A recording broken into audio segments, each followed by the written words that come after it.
You're nothing better than a shambling bagman. And you're the bag.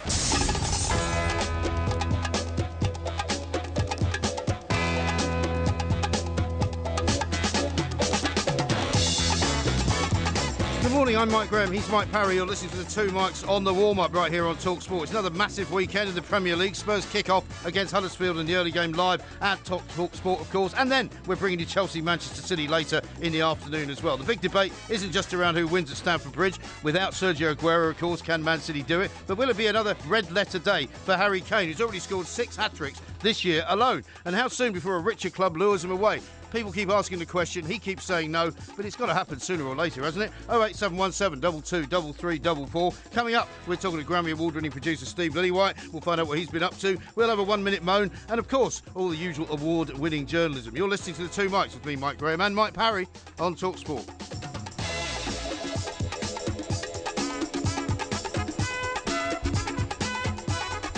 This is Talk Sport. We are the two mics. It's a very exciting Saturday. We're here an hour earlier than usual because of the early kick-off of Huddersfield versus Spurs. And it's time to say a very, very good morning to Mr. Mike, a Porky, a Parry. Very good morning to you, Mr. Parry. Yeah, very good morning, Mike. And you're absolutely right to focus on Harry Kane. He's 24 years of age.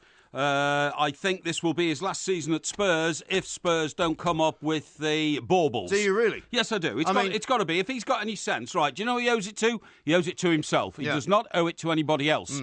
Now, the situation is that Spurs are moving into their new stadium at the start of next season. Yeah. Brand new, great new era in the history and the life of Tottenham Hotspur Football Club. Yes. But I don't expect Harry Kane to be there. Well, maybe that's why he will stay, because they are going to be at the brink of a new era. They are going to suddenly be a club that is fighting at the very top of the Premier League, and they are going to be part of the elite of those clubs of Europe. And so the thing for me is about money in the end, though, rather than actually the lure of a bigger club. Well, do you know what? I get the impression with Harry Kane, it's not so much money, but he should really cash in on himself to the maximum, because a footballer's lifespan is very, very short indeed. Yeah. But it's the fact that because he's going to emerge as one of the world's top footballers, he should be playing for one of the world's top teams. And I'm not being rude to Spurs, but Spurs are on the brink of greatness, and they have been on the brink of greatness for 2 seasons now. It doesn't look like they're going to get over that step this season, because we have all sort of agreed it's going to be United, City and Chelsea. Yeah.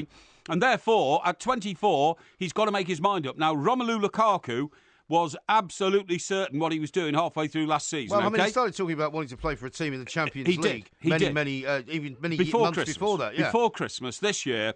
Before Christmas last year, getting into the new year, Romelu Lukaku, through his agent, made it absolutely clear, don't expect to see me at Goodison at the end of this season. And he didn't put a rider in saying, unless they reach the top 4 or anything like that. He said, don't expect to see me here. He knew that the level of talent he had merited him playing for a stellar European club, okay? Yes. And that is what Harry Kane will aim for, because if Harry doesn't, somebody should advise him that he should. Okay. 24 is the right age. Let me tell you what I think is the difference between Romelu Lukaku and Harry Kane. You're right to say that 24 is the key age, because 24 suddenly becomes 26 and 27, and if you don't move, you've missed the boat. However, I would have to say that Spurs are in a much better position to keep Harry Kane than Everton were to keep Romelu Lukaku. I don't think there's any difference, mate. Spurs are there is a big difference. 1, they're in the Champions League. 2, they are now probably in a position to be consistently in the top 4 if they continue to play as they do, which there's no reason to suspect otherwise, right? So he's already playing at the top of his game in the Champions League, so he should be happy. But there's another key factor. What's that? Well, Wayne Rooney is getting paid more at Everton, 50% more at Everton. Now you're talking. Than Harry Kane is getting paid at Spurs, right? Yes. Well, and Spurs are going to be under huge financial pressure once they move into their new stadium. You might say, well, they're not, because they're getting more revenues. Yeah, but they've got a massive construction bill to pay. And therefore, they simply will not be able to compete in world terms. Yeah. In a weekly salary. Well, this is where I agree with you. This is where I think the tide will turn. Not on the money. Now, you say Harry Kane is not all about the money, and I think there is some truth to that. Yeah. He says he's a fan of Spurs, always has been. He's quite happy to stay playing there. Well, hang on. Wayne Rooney used to be a big fan of Everton. No, listen, I get that. And still is now, but in between. But if we assume that Harry Kane is now on 100,000 a week, right, which is what we're led to believe, yes, he could be playing, say, for Manchester City, Manchester United, Real Madrid for 300,000 a week. Now, do you know what the difference in amounts of money that is per year?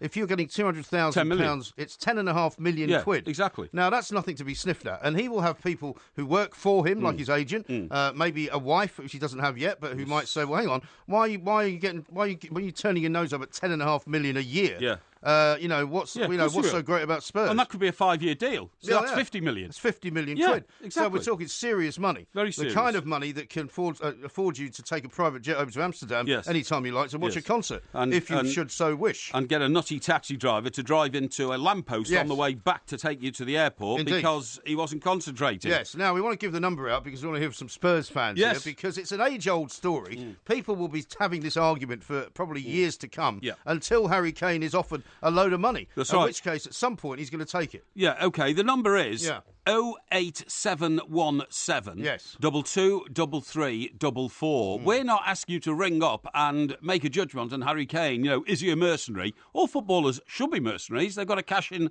on their talent. But the point is, a rare talent like Harry Kane should be playing in a shirt that is Barcelona's stripes, Real Madrid's white shirt, maybe, I don't know, Bayern Munich will come back to eminence. Sorry? Los Blancos. Los Blancos, yes.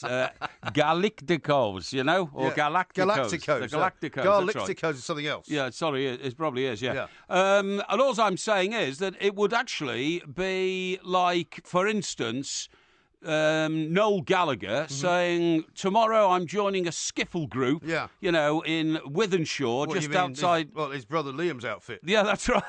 That's a bit harsh, isn't it? Yeah.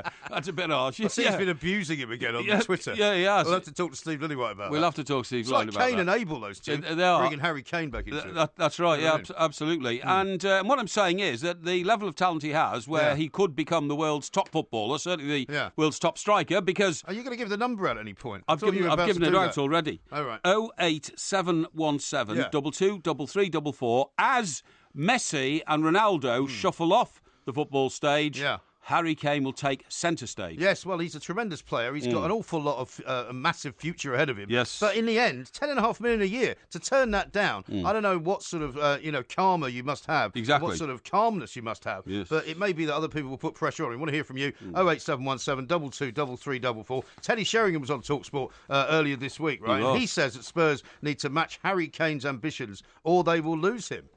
If Tottenham don't look after him, if they don't pay him the money that he should be getting or he could be getting elsewhere, there might become a time where he goes, I'm not being looked after here, or the club are not going in the same direction as I want to go in, because he's becoming that bigger player.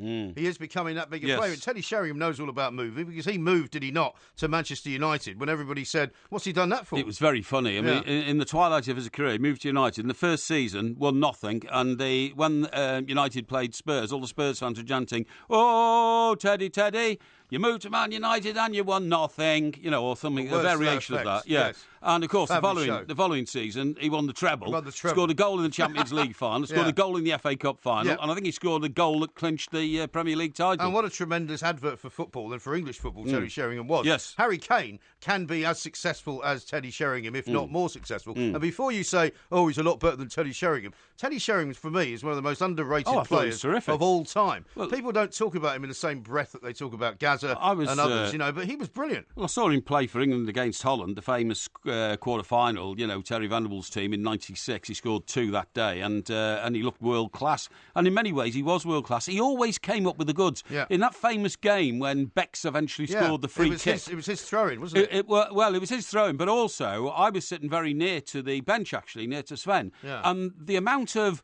tactical nous Teddy Sheringham had. He was dashing between David Beckham and Sven and saying, shouldn't we organise it like this and all that kind of stuff, Absolutely tremendous. Let's take a couple of quick calls before we do anything else. Frank is a Spurs fan. Early game, of course, Huddersfield Spurs. Frank, very good morning to you. Welcome. Yeah. Frank, are you there? Frank. No, Frank, we'll have to come back to you, sorry. Got us on echo for some reason. Yes. Adam says this, lads, Spanish TV the other day stated that Real Madrid are looking at Harry Kane and will make a move next summer. Well, they'd be mad not to. They would be mad not to. And Tom says, as a Spurs fan, I agree, if Kane doesn't get top wages that he deserves, he will go, and I couldn't blame him. Well, you've got to say that, eventually, as I don't think he wants to particularly play for another club, but the amount of money involved now in the game of football is bound to make a difference. Of course it is. If you're the agent, apart from anything else, I mean, look, Pogba Pogba's agent made 30 million quid Yes. on moving him to Manchester United. Yeah. Now, if he's got an agent who is similarly, shall we say, imbued with that kind of sense... Similar ambitions to be filthy rich, you mean? Yeah, well, there's nothing wrong with that. I admire people who want to be filthy rich. I think they're good. Well, I mean, you fear poverty more than anything else. Yeah. I'm sure agents fear not being able to do the big mega deal that will make their lives for the rest of their time. Sure. Let's talk to Wayne. Wayne, very good morning to you. How are you? You all good? Yeah, good. very well, Wayne. Yeah, what would you like to say? Tottenham fan. I do believe unless we offer Harry Kane the money, yes, he will go. But we have to offer him the money. We used to be a selling club. Yeah. Let's not be a selling club. Let's keep the Harry Kanes, the Dele Allis. Yeah, the problem is, Wayne, you haven't got the money, mate. You haven't got the money, I'm afraid. Until you start bringing in the commercial deals like Manchester United, or get what I call free money backers like Manchester City and Chelsea, you haven't got the money. Well, you say we haven't got the money. How do you know we haven't got the money? I know you haven't, because commercially you're an open book. You know, everybody knows where the money is being spent at Tottenham, and that's on a new stadium. You can't afford $300,000 a week. Daniel Levy's a very clever man. Though. I don't think he would let him go for nothing. We can't be a selling club. I stopped going to Tottenham about 4 years ago because we were just selling our best players. Yeah. We cannot sell Harry Kane. We cannot sell. Listen, let me tell you, Wayne. Every club in the world is a selling club because the players have the power these days, like as illustrated by Diego Costa, to decide where they want to go and when they want to go. See, I have a different view of that. I think that Chelsea wanted him to go, and they've offloaded him for quite a lot of money and did rather well. Meanwhile, he's sitting around not doing anything because he can't play till January.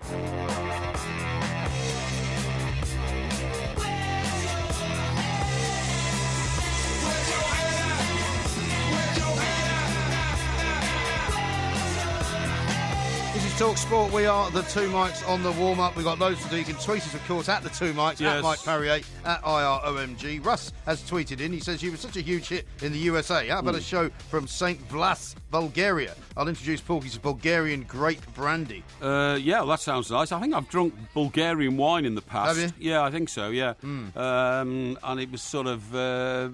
mildly palatable, I Mildly palatable. Yeah. Richie, who's a Spurs fan, is correcting you. He says it was Arsenal fans who sang that song to Teddy Sheringham. Was it? Not Spurs. Oh, OK, thanks. And also, here's one from Carl who says Lukaku left because he didn't fancy a relegation battle. Hashtag Porky Jinx. Well, I mean, there is a problem at Everton, which we haven't spoken about. That's rather a cruel jibe, and we will address the Everton thing because once newspaper reporters and people who work in the media start speculating about, and asking questions to a manager of a football club, do you fear for your job? Yeah. It's getting serious. Well, it is getting serious. And when Mr. Koeman, Mr. Koeman, as you call him, doesn't like answering those kind of questions. Well, not only that, but he dismisses it and says, I've been in this game a long time. Well, you haven't been in the game a long time in this country. Yeah. This is only your fourth season in the Premier League. And also, what difference does that make? Roy Hodgson's been in the game longer. Yeah. And look what he's doing at Crystal Palace. Well, he's playing a winger up front today because he's been beset by injuries. Beset by injuries. Well, I mean, everyone's beset by injuries. Yeah, get on with it. That's the job, isn't it? It's true. Now, let me just, before we take another call on this, and we want to hear from more of you Spurs fans, 08717 22 33 44. Harry Kane, in this year, 2017, in all competitions, has scored more goals, than Southampton, Swansea, Burnley, Watford, Stoke, West Brom, and Crystal Palace. Unbelievable. On his own. Unbelievable. Incredible, isn't it? And somebody told me, and I'm not sure what the relevance of the timeline is, but up to the end of September, in the calendar year, he has scored more goals than any leading European player has ever scored. Yeah, I think that's true. He scored 6 hat-tricks, certainly, in this particular calendar year. Let's talk to Marcus, who's a Spurs fan. Hi, Marcus. Hi, lads. Great show. Thank you. Very good morning to you. Are you on your way to the game? No, I'm not currently. Just coming back from work. Okay. Right. What I wanted to say is about Harry Kane. He's got an opportunity to become our greatest ever player. Yes, he has. Yes, he has. And he's got the chance to break Alan Shearer's record. And these are all incentives for him to stay. I mean, Lukaku, he left Everton, second-rate team, in my opinion, these days. Well, you don't need to say that, Marcus, I'm afraid, because, we're talking about your team who are not yet first-rate, OK? Well, I feel if we can win a cup or a trophy, I don't think there's any reason why Harry Kane would have to leave. Well, listen, that's subjective to which trophy you're talking about. If you win the League Cup, Do you think that's going to be an incentive for Harry Kane to say, I'll turn down the offer from Real Madrid because I've just run around Wembley where I've played 20 times this season with the League Cup? Well, I think we need to start somewhere because the last time we won the Cup was a good few years back now, the League Cup. And I think with all great teams, it has to start somewhere. Yeah, but he hasn't got time to let you start and then plod on season after season. He's 24 now. He's at the peak of his powers. He's the most informed player in the world. And believe me, he will have to consider, because it's his duty to himself it's the money, to move Marcus. on. I think he's a very loyal guy, and I think absolutely you're right to say that he doesn't want to leave Spurs. But if you listen to the amounts of money we were talking about there, £200,000 a week more than he's currently getting is worth £10.5 million. Over 5 years, it's worth upwards of sort of 50 million quid. Now, he's going to have a wife who's going to want that kind of money. He's going to have an agent that wants that kind of money. He's going to have a whole team of people around him going to have a family dynasty advise him that he owes it to take that kind of money, because why wouldn't you? If we're realistic, how many teams can actually buy Harry Kane, though? 3? Manchester maybe? City, Chelsea. Hang on, Manchester City, Chelsea, Manchester United. That's 3 in this country. That's 3 in this country. Bayern Munich, there's 4. Paris Saint-Germain, there's 5. Bayern Munich won't buy him. Bayern Munich. Well, you don't know that. No, you don't know. Bayern Munich needs to kickstart their season, don't they? Well, they need to re-kickstart their actual, life. Bayern Munich, they've slipped away. We haven't mentioned Real Madrid yet, or Barcelona, or Juventus. Yeah. So there are so many opportunities, Marcus, and the Spurs fan should not be complacent on the 2 issues that you say will keep him there. 1, well, he's a local boy, and 2, well, Spurs will come up with the goods. Spurs won't come up with the goods because their financial priorities are not maintaining and retaining players at the moment. It's getting into their new ground. That's a fact of life. Well, Marcus, that's one way of ending the conversation. Yeah. I think Marcus has fainted. I think he's passed out. The power of your argument has actually made him pass out. Yes. It's an extraordinary thing. Never been seen before. That's right. Incredible. Yeah. 08717 22 33 44. Here's one from somebody calling himself Born as the King. Yes. I don't know quite what his name is. He says the 2 mics have opened with Kane could leave nonsense, using part of Sheringham's interview to suit their agenda. We don't have any agenda against Tottenham. No we don't have agenda. any agenda against Harry Kane. What we do is simply finding the centre of a story and focusing on it. As trained observers, we have a duty to our millions of listeners to get to the point. Yes, exactly I'm getting right. to another point, getting across North London, by the way. Yeah. I was reading a piece about Jack Wilshere this morning. Jack Wilshere finally feels like a proper Arsenal player once again. Does he? Midfielder ready now to launch a serious challenge for a regular place in Arsene Wenger's starting lineup after winning the battles with injury. Now, I want to ask does that mean he'll be back down Piccadilly Circus standing around smoking outside that nightclub? Well, that's a very cruel jibe to make. But in fact, I was going to say to the Arsenal fans, do you want Jack Wilshere back in the mix? Because every time Jack Wilshere gets back in the mix, 2 things happen. 1, the mix goes wrong. 2, Jack gets injured again. And 3, more revelations seem to come forward about his irregular private life or his irregular Well, the trouble with Jack socialising. Wilshere and people like Jack Wilshere, and I say people like Jack Wilshere meaning footballers and other sportsmen who are kind of rather self-entitled, shall we say, when they get comfortable, that's when they get into trouble. Jack Wilshere might now decide that he wants to play for Arsenal, but do Arsenal want him to play for them? That's the point. Do the Arsenal fans want him to play for them? Because didn't the Arsenal fans think when he went off to Bournemouth on loan, well, thanks, Jack, for all you've done, but the broom sweeps clean now, and Arsenal doesn't have to be bogged down by trying to fit the most talented player in the squad into the team anymore. You Arsenal fans, please give us a call. Yes. 08717 Correct. 22 33 44. Wilshere, the verdict from you here on Talk Sport. Give it to us now. Give it to us now, because while Jack Wilshere is always wanted as a great footballer at times, and even for England fans, they quite like to see him playing again, but because of his problems with injury and because of his problems off the pitch, that sometimes sways it.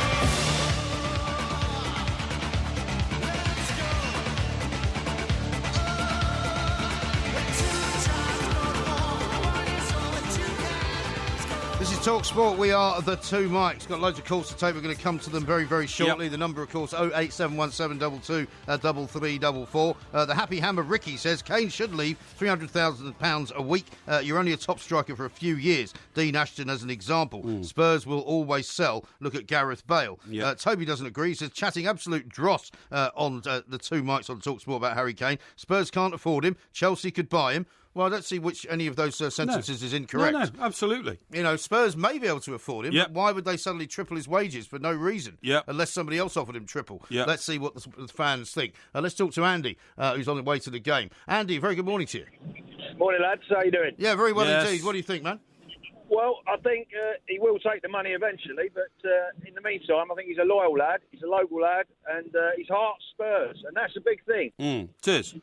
But I mean, that doesn't preclude him from going. I mean, look at the Wayne Rooney situation. You know, he had a sign in his bedroom window at his house, Everton, right? You know, written like a car number plate. He was never going to play for anybody else in his dreams as a boy. But you've got to be pragmatic about it. And the pragmatic notion here with Harry Kane is he deserves a bigger stage. And that's no disrespect to Spurs. Very few I don't clubs. agree with that. That's where you and I differ. Why? I don't think he can get a bigger stage. He's already on the Champions League stage. He's already in top 4 regulation. Yeah, but he's not going to play in a Champions League final, is he? Yeah, well, he might do. You never know It's that. very unlikely. Well, you don't know that. And he's not necessarily going to be in a Champions League final if he goes to Manchester City or Manchester United or Chelsea or Real Madrid. He's not going to pick up a league title in this country or Spain by playing at Spurs, is he? Well, he may well do. Well, it's unlikely. He may well do. It's Andy, unlikely. sorry, I'm just saying I disagree with Porky. My only point is that I agree with him that he'll probably go because of the money. I think it will be the money. I mean, let's face it, his wife can still shop at Waitrose or wherever, you know, she's not going to struggle. It can't be just a money decision. Right. I think it's got to be a decision of winning things and greatness. Yeah. If Spurs we'd have stayed at White Hart Lane this year, I do believe we had a very good chance of winning the title. I think you would have as well. We're getting found out at Wembley, that's for sure. Yeah. And, I think he'll have another season. I think he'll have I don't agree. I totally disagree with you there, mate. I think he'll have another one because I'll tell you why. No, this is his Ronaldo season. This is his last one. I'm telling you, unless something amazing happens. I'm telling you, I don't think it's that. And when you say it won't just... It's a new era, let's face it. It's a new era. It is. But Andy, listen... But Andy, just listen to the figures, right? 10.5 million a year extra. You know, that's not just the money. That is a massive amount of money. Yeah, you invest that for your family down the generations. You're creating a dynasty, you know, the Harry Kane dynasty. There you go. And the next 3 generations of his family will have nothing to worry about. He has an obligation to his family to do that. Indeed. Let's talk to Louise, who's called in from Wiltshire, because she wants to talk about Jack Wilshere. Yeah. Louise, a very good morning to you. Good morning to you. Yeah, Thank you very Louise. much for calling. What would you like to say? Hello, Louise. Oh, phone line's gone dead. Louise, we'll get you back. Thank you very much for calling us. Hi, John, are you there? Yeah, hi boys, how are we? All right? Yeah, very well we're good, indeed. yeah. Very good morning to you. What do you want to say? Yeah, well, I'm a Chelsea fan. There's no doubt, as most people would, they'd love Harry Kane at the club. And he is, you're right, top striker. Now, the question is, I think Porky Parry raised it. He could have the wages paid 300 grand a week. Yeah. But, as he said, would Tottenham win the Premier League, the Champions League? And that's the thing. What does he want? Does he want the money or does he want trophies? If he went to Barcelona, Real Madrid, Chelsea, he will probably get both. Yeah. I think, honestly, Kane will wait and see what happens this season. My thinking is if he doesn't get top 4, they win nothing, he'll go. Yeah, he will. If they get top 4, he might stay. But I don't think so. That's the choice you've got. Does he want the money and trophies, or does he want... Yeah. You know, it's a case of which one, really. John, he's got every right to say what Wayne Rooney said to Manchester United a few years back, which kind of backfired on everybody. That is, are the ambitions of this club sufficient for me to stay another season so that I can win things at the highest level? And the answer to that is that Spurs can't do that. They can't give him that assurance. And I'm not knocking Spurs. Spurs are in a very transitional period. They're going to have to spend an awful lot of money on a new ground. They just can't match his ambitions. The thing is, Mike, as well, you've got Dele Alli, and again, I'm not dissing Spurs, I've got a lot of Spurs mates, but they need another 3 or 4 top-class players. If they are going to win the big trophies, you know, with Ali and Kane, I said they're quality, but they need another 3 or 4, like the Man Cities, the Chelseas. Yeah, you may well be right. Madrid. You may well be right. The strength of their squad is nothing like the strength of the squad of the other 3. And the fact that they haven't brought more players in would suggest that they don't want to spend that kind of money. Therefore, they can't spend that kind of money on Harry Kane. I think we've got Louise back who wants to talk about Jack Wilshere. Louise, hi. Hello on this sunny morning. Yes, I don't know what happened to the phone line there, but let's go. Well, it's probably because I'm walking around in Kenwood and Kenwood, very nice. Yeah. Kenwood, you know. I grew up there. I used to go and watch the fireworks display every year. Yeah, that's very posh, Louise. So give us a posh view, please, on Jack Wilshere. Yeah, go on. Okay, so my things about Jack Wilshere are, I've watched him. I'm a season ticket holder, by the way. Right. I've been supporting them for many years. He played terrifically on Thursday night, back to his best. I know it was only against Barté, so you know it's not Chelsea, Man United, or one of the top teams. Yeah. But I love Jack Wilshere. But the only problem with him. Oh dear. He gets a bit of the old and a bit of the red mist. If he can cut out the injuries and cut out his red mist, I think he's still, you know, good for us. Well, that's easier said than done. It's a bit like saying, you know, if he could cut off his right arm, he'd be absolutely fine. Louise, thank you very much indeed for the call. Line's not great. Going to let you go. Going to talk to Jamie, who's a Newcastle fan, I think. Jamie, very good morning to you. Morning, guys. I'm not a Newcastle fan. I'm from Manchester. He's a Manchester United fan. Terribly sorry. It says Jamie from Manchester, then it says United fan. Don't know where you got Newcastle from. I got it from the producer, actually. Did you? Yeah. My point is about Alan Shearer, really, as a gauge, as a benchmark, because obviously he had the opportunity to come to us twice in his career. That's right. And the yearn of his hometown club got him back there a lot earlier than it should have done. And I think that if you asked Alan Shearer and he was genuinely honest about his career and looking back on what he achieved, he knows that had he have come to us and given us one contract of maybe 5 years, we would have definitely won at least one more Champions League. Absolutely, definitely. You may well have done, but Alan Shearer, and this is a measure of the guy, has never said, I regret going back to Newcastle. He's always said, no, I wanted to. It's my hometown team. And the other factor here, remember, Jamie, was that was a world record fee, right? 15 million at the time was a world record fee. So anybody that comes to Spurs and offers world record money, and you're now talking about 200 million, Harry Kane would have to go. But Harry Kane, at this moment in time, if he left, he's obviously his absolute optimum of value. Yeah. The way the market is at the minute, he's optimum value. He could always go back. Wayne Rooney's gone back. I mean, obviously, it's a sentiment. It was a sentimental purchase, a sentimental move. But Harry Kane could do the same thing. Surely he must realise the only way he is going to be able to go. And I don't agree that Manchester, I don't think we could afford him. I think the only two clubs that could afford him in the UK, definitely, are Manchester City and No, you could afford him, Jamie. You don't realise the power of your commercial operation at Manchester United. Manchester United can match any other club in the world on wages. That's for sure. That is for sure. Well, also you've got a huge surplus. You've got a huge surplus at the moment. Well, they are still the richest club in the world, basically, are, in terms of their commercial operation. Yeah. Well, it'd be nice. I'd love to see Harry Kane with us, but we're not backed by a state like City are. No. And at the end of the day, they could pull out whatever they wanted to pull out for whatever player in the world. But what you've got is you've got the cachet of the name Manchester United, the biggest and most famous football club in the world. And you've got Jose Mourinho. And you've got Jose Mourinho. I mean, imagine Lukaku and Harry Kane playing together up front for Manchester United. Well, that's down to Jose Mourinho. They'd win everything, wouldn't they? Well, that's up to Jose Mourinho to sort it out, isn't it? But I mean, no, United can have any player they want, really, and particularly if they emerge as title contenders and they have a fantastic run in the Champions League, which both of which they could be very capable of this season. Yes, indeed. Gary says this: if Spurs can get the right sponsorship deal for their stadium, they will be able to give Harry a good deal. That may well be true. That is a possibility, but remember, Spurs are competing with West Ham, they're competing with Chelsea, they may be competing with Arsenal when the Emirates deal runs out for another mega, 50, 60, maybe £70 million sponsorship deal for a stadium. Yeah. And the first three I mentioned haven't got one yet. No, indeed. Here's one from Danny, who says, Porky keeps making the mistake of comparing Everton and Spurs. There is no comparison. Spurs are a Champions League side, Everton mid-table. Well, Everton would like to be a mid-table side. But I mean, at the moment, that's what they're kind of striving for. Footballer is cyclical, believe me. It can well be. Let's talk to Brian, who's a Nottingham Forest fan. Hello, Brian. How are you doing? Yeah, very well indeed, sir. What would you like to say? I think you're going to be looking at the world's most expensive player very shortly. Yeah, you could be. Because if I was Barcelona or Real Madrid, I'm not going to want Harry Kane turning up at the opposition.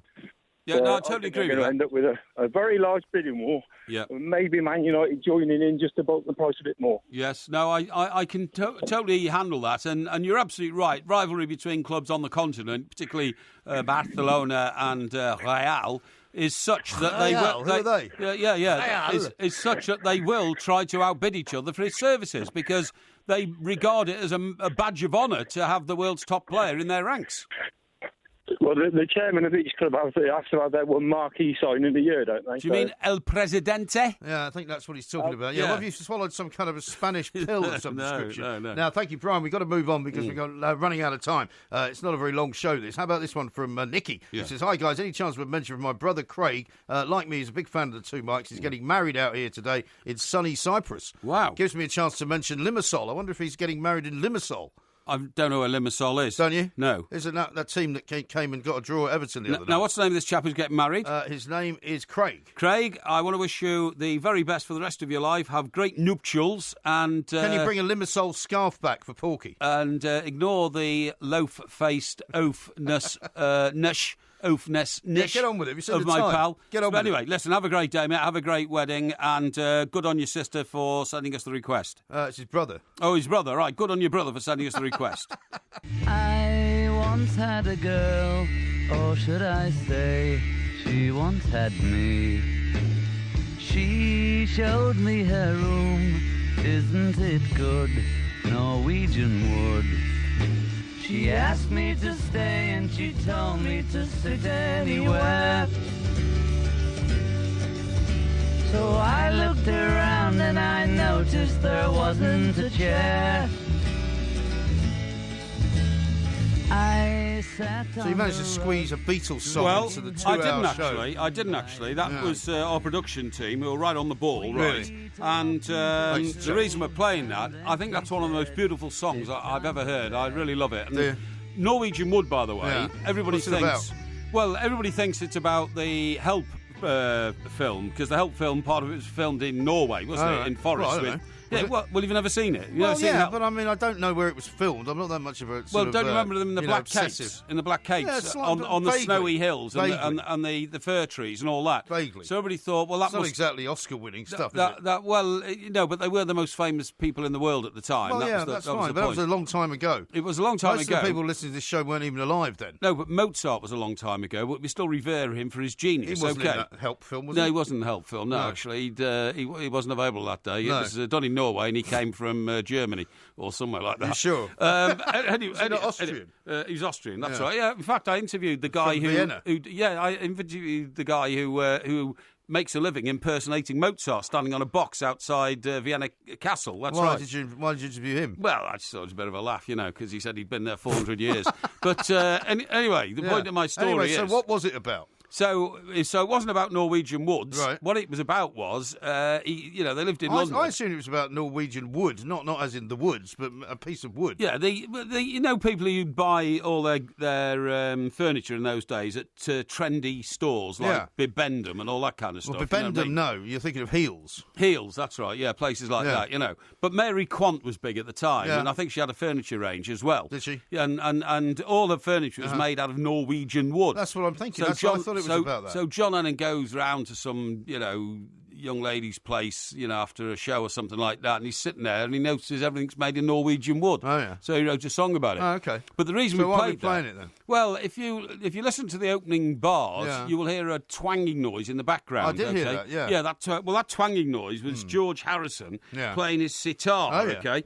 And yesterday in Los Angeles, that sitar, which is it's like a guitar, but instead of having a box where the strings echo. It's sound box. Yeah, it's a big bubble. Everybody knows what sitar looks like. Are you sure? Yeah, of course Are you sure? they do. And Ravi Shankar taught him how to play it. So he played it for the first time on Norwegian Wood. And yesterday in Los Angeles, it was sold for £46,581. Really? Which is about sort of $70,000 these days. Or something like 60, well, maybe 60, yeah. So how come you didn't end up trying to bid for it then? Well, I think if I'd had the opportunity and the wherewithal, I might have done. But I think that's incredibly reasonable as an artefact from, the Beatles era. That's a lot of money to pay for anything, really. I suppose it is, really. I mean, I know because you're such a wealthy man. No, you not think at all. nothing of spending 50 grand on a musical instrument. But for most people listening to this programme, I'm afraid that is more than 3 years' money. Well, it is, but I still think it's incredibly cheap. But the point is, I don't suppose whoever's bought it wants to play it. He just wants to stick it on his wall. And maybe it's somebody like the Hard Rock has bought it, so they can put it up on their wall. But interestingly enough, I've been watching recently, I was telling you this the other day, that film that Martin Scorsese made about George Harrison, which is called Living in the Material World. Unbelievable. And what a great film. And actually, funnily enough, the last piece that I watched, because I'm watching it sort of in stages. Yes. I'll watch maybe half an hour at a time. I see, yeah. You're not listening to me, are you? I am listening to you. I'm definitely listening to you. What am I doing? What are you doing? Yeah, what am I doing? You're explaining to me about the George Harrison film. Yeah, and how am I watching it? You're watching it a bit at a time, about half an hour at a time. About half an hour at a time. See, so exactly I was listening. Right. Okay, yeah. Okay, you had to think about it. No, I didn't have to think about it at all. I've got two ears, and I can assimilate information. No. How did you know it's only got one ear? Or no ears? Or 3 ears? No, what I'm saying is... I've got 2 ears as well. Maybe we should make a club. Yeah, but I can take in information from my right-hand side in my right ear, and I can take information from the left-hand side of my left ear, and I can sort them both out in the middle of my head. Yeah. Extraordinary. Yeah, so... Well, anyway, listen, I've just been watching the Ravi Shankar part of the film. Oh, right, okay. So, actually, it's quite opportune for you to raise that particular situation. Excellent. Anyway, but I've got some more music for news from the art world for you. Oh, right? okay, great. Because this is a great piece of knowledge which has been garnered towards me about authors, right? Because you call yourself an author, don't you? Of course I'm a published author. You are a published author. You claim to be an author because you've written manuscripts and nobody's ever bothered I've never publishing claimed to them. be an author, actually. No, you've just asked me if I've ever written a book. No. To which I said, yes, I have. Yeah, well... But that doesn't make me an author. Well, it does, because not really. books are written by authors, believe it or not. Books are written by all kinds of people. Well, they're written by authors mostly. I mean, Jay Rayner's written a book, but he's not an author, is he? No, he's not. He's a plank. No, he's I would say, an average sort of reviewer. Indeed. That's only my opinion. Anyway, have you ever heard of a man called Marcel Proust? Proust, Proust, very famous philosopher. Yeah, he was considered by critics and writers to be one of the most influential authors of the 20th century. Absolutely. He lived, of course, in France. He did. The greatest French novel of the 20th century was published in 1913. Yes. Right, and it was called, you may not know the name of it. Go on. Remembrance of Things Past. That's right, Remembrance of Things Past. Yeah, I remember which that. obviously was it's slightly different in French. Yes. But one of the reasons it turns out that les things pastés. Yeah, go on, yeah. Well, it says here, best known for his monumental novel À la recherche du temps perdu. Yeah. In Search of Lost Time. In Search of Lost Time, which we all are here at TalkSport. Of course. Because we lose a lot of time talking absolute and utter nonsense. Now, but it turns out, right, that the reason that rapturous reviews greeted the publication of this book in Parisian newspapers was because the rapturous reviews were written by Marcel Proust. Ah, but not under his own name. Would that be right? Yes. Well, not only did he write them, right? Yeah. But he deliberately set about a PR campaign. He was the first PR. Yeah. Because he basically worked out that, if anybody's going to write a review of my own book, it should be me. Yeah. So he actually entered into contracts with the newspapers. Right. They knew they were written by him. He paid them to publish them. Under a nom de plume. Under a nom de plume. My God, that's Isn't that extraordinary? Well, I mean, you and I worked in Fleet Street a very long time. I'm surprised, actually, that you didn't think of this ruse when you published that terrible book about Wayne Rooney. Sounds to me like that's a great idea. Why don't you rehash Rooney Tunes? Well, why don't you should rehash the Rooney Tunes book, right? Well, because there's enough now to write a new chapter at least. There's one more Rooney book coming out, I'm told. And I thought he'd cancelled all his. He had a 5-book contract, right? Yeah. The first one came out, was written by that seasoned author, for want of a better word, who wrote the Beatles book, believe it or not, Hunter Davis. Oh, Hunter Davis. Yeah, that's right. Okay. And but he wasn't going to write all the others, was he? Well, no, they're going to do it individually contract. Then there was supposed to be one every 2 years for every competition. Yeah. But the problem was, Rooney had those injuries before every competition, and therefore they kept sort of pushing them back. There's only ever been one published since in a 5-book deal, but then they're going to settle the deal on one final book when he retires. Well, I think it's time you rehashed the one that you did and put some new stuff in it. How about this one from Kirk? It says, the mountain scenes in Help were actually filmed in Austria. Right. # plank. There's no excuse for old Wolfgang not showing up. No, well, exactly. So it was actually filmed in Austria. Yeah, okay, we're filmed in Austria. That's fine. What I'm saying is people thought it was filmed in Norway because of the song Norwegian Wood. Yeah. So I was only trying to, illustrate that I could lead you through the thread of that thinking pattern. Well, I don't want to be led anywhere by you, thanks very much. But here's one from Sparky Sue, who says, can the two mics stop going off at a tangent or interrupting one another and spit it out about Norwegian Wood? Yeah, well, you've got it now. I don't think she gets the show, does she? You've got it now. Yeah, of course she gets the show, but she was just saying, hurry up, I want to know the conclusion. Yeah. Because it's such an interesting tale, she wanted to get to the punchline. Yes. Well, we got to the punchline. Now, there's loads and loads of quick emails and texts and tweets to read out. Here's one from Red Hawk, who says, 2 weeks ago, Porky berated an Everton fan for not believing in Ronald Koeman. How the worm has turned. Well, I don't think that's quite true. I think up to 2 or 3 weeks ago, you're prepared to sort of, see how the season's unfolding, and it's not getting any better. That's all I'm saying. Is it? No. I mean, look. Is this a must-win for Everton, would you say? It's tomorrow, actually, but you're absolutely right, this weekend. Yeah. It is absolutely a must-win. It is, yeah. Burnley are a resilient team. They've got the 4th best defensive record in the Premier League after the Sean Dyche did a great job. Sean Dyche did a great job. They've lost Michael Keane to us. Yeah. So Michael Keane leaves Burnley, goes to a bigger club, Everton, which, no disrespect to Burnley. No. And should now be, on the career path. And but he's meant to be one of the great defenders, isn't he? Well, he's in the England squad, so he can't be, average. Well, Pep Southgate said that he's signed up a load of people who aren't any good. Do you know, I couldn't believe that. I just couldn't believe it. He said, some England players which are in this squad are not necessarily meriting a place in an England squad. Yeah, great. And he tried to go on and got 12 injuries. He can't call people in. That's great for the confidence of people like Jermaine Defoe, isn't it? I'm really looking forward to the international break, aren't you? Yeah. Not. How about this from Jide, who says, Parry's talking as if he's part of the Spurs board. Maybe you should focus on your own club that is sinking like a lead weight. Well, can I just say that I'm smarter than the average bear, mate, when it comes to football politics, and I know what I'm talking about. I've stalked the corridors of power within football. Remember, as Director of the Communications at the Football Association, the most powerful football body in this country, I know what's Well, it's the only football body in this country, isn't it? Well, no, the Premier League, which is very much more powerful than the FA. Well, so actually. you just said it was the most powerful body in the country. You've now said it's not. In terms of historic perception, it's the most powerful. They organised the Cup final, for instance. Yeah. How about this one from the England team. Gary? Just a final word on the Spurs situation. We've got Spurs, of course, taking on Huddersfield live on TalkSport. He says Spurs are rumoured to be close to sealing a $400 million plus deal with FedEx for the sponsorship of their new stadium. I'm sure they are rumoured to be close to a £400 million deal. $400 million only buys you 2 Harry Kanes now. Well, not only that, but I mean, you can get very close to these negotiating deals, and Chelsea are after one, and West Ham are after one, and it's going to be a very competitive business. And if they get that deal, I would say congratulations and well done on a brilliant signing. It'll then be called the FedEx Stadium. Yeah. Nothing wrong with that. One of the world's most famous companies. But you've got to get the signature on the contract.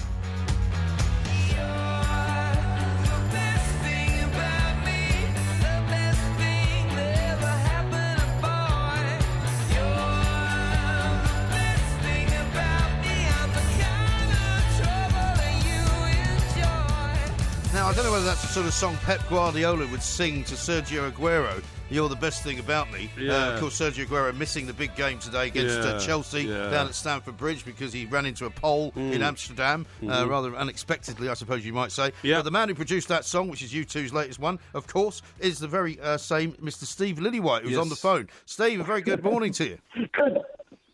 Good morning to you, boys. Good morning. I just want to say that I also have been watching that George Harrison documentary. Oh, yes. And it is fantastic. It's fabulous, isn't it? It's really, really good. Yeah. And I'd only watched the first half an hour, but all that wonderful Hamburg footage and the interviews with Klaus Vormann and it was great. Amazing to think how much they were influenced by that German sensibility in those days. Yes, certainly. And also how much of what they were doing was kind of groundbreaking, I suppose, in the sense that nobody had really ever done it before. No, but it was the art. That you really got the feeling that they were looking at their music as art from the very beginning, and I think that was shaped a lot by the artists in Germany at the time. Sure. Yeah, I'm sure. And as a producer, Steve, I mean, when you see George Martin talking, I mean, he was clearly, one of the most incredible and important parts of the whole act, wasn't he? Well, yes, it was just wonderful that you had. George Martin was a great facilitator. What he did was if the band had an idea, he was not of the old school that went, oh, that's not right, that's too much difficult to do. He was like saying, okay, you have the ideas, my job is to facilitate those ideas. Yeah. So, and also he had a sense of taste that the band really trusted, which means that they wouldn't come out with something bad. So it was the sort of relationship. Plus, you've got two incredible songwriters, and George and Ringo, and it was just, I'm always amazed by how timeless they are. Yeah, and do you know what I always say to myself, Steve? How come two of the world's greatest composers of the 20th century were born 3 miles apart in the city of Liverpool? It's amazing, isn't it? It really was. And, the Beatles would have been a fantastic band with either of those songwriters. Yes, exactly. So, yeah. But actually what George Martin said, which was very good, they were not collaborators. They were actually competitors. Yes, I know what you mean. And they tried to sort of outdo each other. And that's really what Noel... It's a bit like Mike Graham and Mike... I was going to say that, but I was going to say actually maybe more like Noel and Liam Gallagher. I see that... I don't know if you follow Liam on Twitter, but he's been having a go again at his brother, and the amount of money he's charging. Most of his tweets I can't read out word for word, but basically say $350 to go and see our kid in the USA. What a expletive! I mean, it's a shocking state of affairs for these two now, isn't it? Oh, it is crazy, and all Liam wants is to do that one tour which will just give him the money to live for the next 20 years. But Noel is holding out. Noel's saying nope. No. So it's. But I mean, is Liam going to do? I mean, he seems to be getting a lot of publicity out of this new album, and he seems to be getting interviewed quite a bit, and he's on a lot of media and stuff like that. So I mean, maybe this is the album that's going to do it for him. Yeah. Well, this is technically his first solo album since leaving Oasis. So even though he had BDI, which had a couple of albums, one which, I was very proud to produce, but he hasn't really hit the heights yet since Oasis. And it's a pity because he just has a great British voice. He does, He has the rock and roll voice. Yeah, definitely. And have you heard any reports on his latest? Is it called As You Were? The album he's about to release. It's called As You Were, and which I think is a very boring title for an album. It's very happy, isn't it? As You Were. Yeah. No, that's not. That's exactly the opposite of what.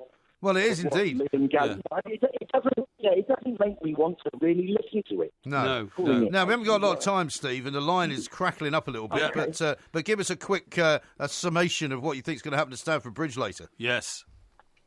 Well, I think the score is going to be 3-2 to Chelsea. I think the thing is Guardiola has one way of playing, and I think Conte is a great lock picker. You know what I mean? Yes, I do. Yeah. Conte can pick. He can pick the lock of another team, whereas Guardiola is just he's fantastic manager, but the managers don't play the game. Let's put it that way. But with Aguero out, with Mendy out, with Company out, I think Chelsea have got a chance. Chelsea are at home. It's going to be... I can't wait. Well, you're absolutely right, because they both seem unstoppable forces. So, it's the immovable object against the irresistible force, isn't it? And it's going to be thrilling, absolutely thrilling. It is, but I think Chelsea can change their game just enough to manage to win it. Whereas I think at Man City, they don't, as long as they're winning, their system is fantastic. But, I don't think they can necessarily change it up. Like, I didn't think Conte could. Yeah. I thought Conte was only a one style of manager until earlier this season, the Spurs game, where we didn't have all of our best players, and he managed to find a way to win it. Yeah. And I think he might find a way to win it today. But it's going to be a close match, and let's hope there's lots of goals. Yes, absolutely. I think De Bruyne could be the key man, actually. Well, he could be. Steve, listen, thank you very much indeed. Thanks, we've got to leave Steve. it there. Steve Lilly White there talking to us from Indonesia. Where is my mind? Where is my mind? Where is my mind? Coming up very shortly, we're going to have the 1 minute moan, and it's going to be judged, as indeed last week's was, by the Clockmeister. Yes. The Clockmeister on this occasion is the junior Clockmeister, because he's filling in for the other Clockmeister. But I have absolute confidence in him as a very, very fair-minded individual. Now, let me read you a couple of quick tweets. Okay. Gabriel says this: when Porky starts off about the Beatles, he reminds me of the old Jasper Carrot bit, the nutter on the bus. Nutter on the bus, yeah. Actually, I didn't go on about the Beatles. That was Steve Lillywhite. Well, you did start going on about the Beatles at the start of the show. Start of the hour, I mean. No, that was the Norwegian Wood thing. Yeah, you got that wrong as well, by the way. What? Apparently Norwegian Wood wasn't on Help. No, it wasn't on Help. Well, I know nothing to do with the Help film. I know it wasn't. Well, But you said that it was up. They were talking about the Norwegian woods. I can tell you from experience, talking to Beatle aficionados, they always thought that Norwegian Wood, that must have been the song they did on Help because they filmed it in a forest with lots of snow. And I said no, it wasn't. Well, apparently it was filmed in Austria. It was. I know that. You said it was filmed in Norway. I know these things. Mike says this: Norwegian Wood was a Lennon one-night stand and bottled it. Felt guilty afterwards, so hid it in a song. Yes, that's right. And then he said something about you, which is too rude to repeat. Well, I'm used to that. I've got broad shoulders. Jim says broad shoulders and 2 ears. What information are we getting from you today? Amazing that Porky can process information from both ears. Yes, Jim. that's right. Shame it gets scrambled into complete nonsense. Well, it doesn't actually. I am smart than the average bear, but I'm not going to keep bashing on about that because I know that secretly people know that. Now, I've got a couple of quick birthday shout-outs for you. Okay, this is from Richard. He says, "Morning, guys. Can I get a happy 34th birthday for my wife Claire? She's a massive Two Mics fan. Never misses a podcast." Okay, Claire, 34. Have a very happy birthday, and I hope that you have a great day today. Prime of life, great day today, and have a great life ahead of you, my dear. And another one from John, who says, "Hi, Mikes, could I get a shout-out for my wife, Anne-Marie, who is 42 tomorrow? We're massive fans and on the Bladderation Trail later." Excellent. Anne-Marie, have a great day. Have a great day with your husband and have, I say, a great life. We had a friend, actually, in New York called Anne-Marie. We did. And a jolly character she was. So hope you have a wonderful time. Yeah, and here's the note from Kirk, who says, "Never mind that Wood came out 6 months after the Help film." Yeah, I know that. I know all these things, I don't know why people point to me facts which are imbued in my... No, they're not. Emblazoned, I should say, on the musical part of my brain. Yeah, El says, "Can I now hear another Sean Dyche impression, please?" Well, Burnley played everything. I'll take my Burnley team. Goodison tomorrow. It's a very odd place to play, but my lads are very strong. We don't miss Michael Keane at all. We've got other guys out.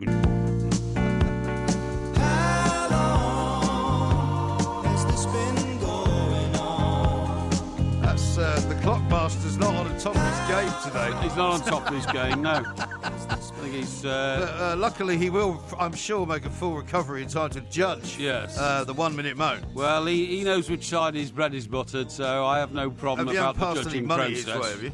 Not yet. Okay. Now, I believe the score is something like, is it 4-2? To me? No, it's 3-3. 3-3. No, it's 3-3. Right, I've just been reminded. Okay, 3-3. So okay, it's yeah. right, it's balanced, very finely balanced. Yeah. Have you got a 1 minute moan, and would you like to go first? I have got a 1 minute moan, but I'm going to let you go first. Okay, then. Okay, so I'm going to have a countdown now. Is the Clockmeister on the ball? He is. I'm getting a thumbs up there. Right, okay.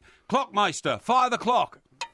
Fire the clock? I thought it was 3, 2, 1 clock. Now get on with it. Okay, now, I've heard of a lot of fads in my time. People have started, wearing strange kind of shoes. They've started eating weird sort of beans. They've started making coffee out of all sorts of odd stuff. Yes. I have read today one of the weirdest things that I've ever seen in my life, and it's becoming more and more fashionable, apparently, and it's something called sologamy. Now, this is something that only you would appreciate, right? This is where men and women, separately and individually, are deciding to marry not a partner that they love, not somebody of the same sex, not even a pet friend or something like that. Right. They've actually decided to marry themselves. Right. So what they do is they organise a wedding, yes. they organise a load of guests to come, yes. they get wedding presents like they were getting married in a normal way, and they have a ceremony in which they marry themselves. It is, to me, the ultimate act of self-love, the ultimate act of narcissism. I think it would suit you absolutely down to the ground. It's happening in Gloucestershire, it's happening in America, it's happening in Australia, it's all over the world. It's bonkers. Well, that was a bit off the wall, wasn't it? Yeah. Well, sometimes I use my imagination. Right, and get away from things that don't affect me. Okay, fine, okay. Are you ready to go? I'm ready to go. Start the clock. Right, thank you. Now then, I want a total revision of the tax rates in this country, please. I've been driven to this conclusion by that wonderful guy Ed Sheeran, OK? Ed Sheeran. Ed Sheeran is our most successful musical composer and singer. According to the Sunday Times Under 30 Rich List, he got like 52 million quid. But with that 52 million quid, he has gone and bought a sprawling vineyard in the Italian province of Umbria. Now, this means that Ed Sheeran is taking his wealth abroad. Now, if we're driving the creative talent out of this country because of our punitive tax rates... It's going to happen after Brexit, though. Because of our punitive tax rates, and we've got to revise the tax rates, OK? It's all very well saying, well, he's rich and he can afford to pay it, but that's not the point. The point is he's creative. He'll create more and more and more. We don't want him creating spaghetti bolognese, we want him creating English stuff, English music and English things. And to buy a vineyard in the Italian province of Umbria means that he's investing overseas. All the wealth is going to flow out of our country overseas, but we want the wealth in this country for a good society. Change the tax rates. What a load of absolute cobblers. No, that was brilliant. I mean, he may be making money out there, which then comes back into Britain. Not at all. Investing overseas means that you're seeking... in my opinion, in my valid opinion, I thought you'd say humble opinion, more favourable easements on your tax. Easements, and I don't blame him if he is. He should do. Well, I think I thought it was brilliant. I thought it was a brilliant way of getting off the pace. I mean, we all pay too much tax in this country, punitive tax rates, and then dodgy politicians go around wasting our money in all sorts of rubbishy projects which never come to fruition. Do you know that the MOD... You're not supposed to be still moaning. You get disqualified if you keep moaning about the 1 minute moan after a 1 minute. No, this is not to do with the 1 minute moan, but I mean, the MOD budget's like, doubly in debt as it should be, like the NHS budget and everything else. It's just chaos. I've already been told by the Clockmeister that I've won. Oh, rubbish. Because you just told me. Rubbish. Because you're so useless. Yours was so rubbish. Yours was ridiculous. A ridiculous phenomenon of people, spoilt women who got some dodgy idea about how to get married. Women and men. And men. Oh, and men. I think you should do it. Because, I mean, you don't love anybody more than you love yourself. You should get married to yourself. Utter rubbish. You can at least have a party, and a few people might come round. Sean says this. Why does Porky's Sean Dyche impression sound more like Tommy Cooper? No, it doesn't, actually. And Sparky Sue, who was moaning before about us interrupting each other, said, so after all that chat, Porky was wrong about Norwegian Wood. That was about 10 minutes of my life wasted. No, I was never wrong about Norwegian Wood because I never meant to be right about Norwegian Wood. I was just explaining where the record came from. It was quite as simple as that, OK? Is that right? Yeah. Alistair says, Porky may indeed be smarter than the average bear, but he's not as smart as any human. What? Well, I think it's fairly clear. No. You know that that's just my expression. Anyway, it says here, amazing that Porky can process information from both ears. Oh, that's the one you've read out. Scrambled as nonsense. Yeah, I'm not resorting to that. You don't listen to anything I say, do you? Yeah, I do. Yeah. Really? No, then, what does it say here? It says here, Jesus. I just spat my drink all over at Porky's Sean Dyche impression. Jesus. Watch out, Alistair McGowan. Yeah. Now, should we tell everybody what's happening tomorrow? Because yes, in addition to all of the great football that you're going to be able to listen to on TalkSport this afternoon and TalkSport 2, 3 great games, right? Yes. We'll be back tomorrow afternoon rather than tomorrow evening. Normally we're on 10 o'clock Sunday night. However, we've been asked to do a show at 3 o'clock in the afternoon. Yeah. So we'll be on from 3 o'clock till 5 o'clock. We will. During which time we will be able to witness the second half of the Everton-Burnley game. It's absolutely true. Everton kick off at 2:15. Therefore, the first half ends at 3. That's when we start. So the game will resume at 15:15. And we will hopefully see the second half unfold favourable to my team. Well, I think it's going to be very interesting having you live on air while there's an Everton game on. Particularly if Burnley give them the old soft shoe shuffle Mr. Koeman starts to say things like, I don't care, or I know what I'm doing. I mean, I've been in the game a long time. To be talking about, I don't fear for my job. I mean, crikey almighty, the revolution is supposed to be underway. Indeed. Viva la revolution. It's not going to happen at Everton anytime soon. This is TalkSport. On DAB Digital Radio and 1089 and 1053 AM. The warm-up with the 2 mics on TalkSport. You sometimes walk into a pub in the north of England and some bloke will, stick a couple of ferrets down his trousers. Sorry, what's your problem?